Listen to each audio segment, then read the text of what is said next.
4 বিভাগে ভারী বৃষ্টির সতর্কবার্তা, ভূমিধসের আশঙ্কা। দেশের 4 বিভাগে আজ বুধবার ভারী থেকে অতি ভারী বৃষ্টির সতর্কবার্তা দিয়েছে আবহাওয়া অধিদপ্তর। আজ সকাল 10টা থেকে পরবর্তী 24 ঘন্টার মধ্যে এসব এলাকায় এমন বৃষ্টি হতে পারে। গতকাল মঙ্গলবারও দেশের বিভিন্ন স্থানে ভারী থেকে অতি ভারী বৃষ্টি হয়।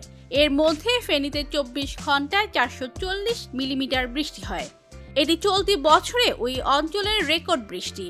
আজ দেয়া সতর্কবার্তায় বলা হয়েছে, দক্ষিণ পশ্চিম মৌসুমী বায়ুর সক্রিয়তার কারণে আজ সকাল 10টা থেকে পরবর্তী 24 ঘন্টায় ঢাকা, চট্টগ্রাম, খুলনা ও বরিশাল বিভাগে কোথাও কোথাও ভারী থেকে অতি ভারী বৃষ্টি হতে পারে। 24 ঘন্টায় 44 থেকে 88 মিলিমিটার বৃষ্টি হলে তাকে ভারী বৃষ্টি বলা হয়।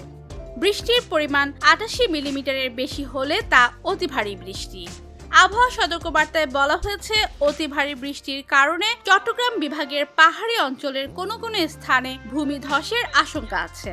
ঢাকা, চট্টগ্রাম ও খুলনা মহানগরীতে এই সময় অস্থায়ীভাবে জলাবদ্ধতা সৃষ্টি হতে পারে বলেও সতর্কবার্তায় উল্লেখ করা হয়েছে। আজ সকাল থেকেই রাজধানী সহ দেশের বিভিন্ন স্থানে বৃষ্টি শুরু হয়েছে।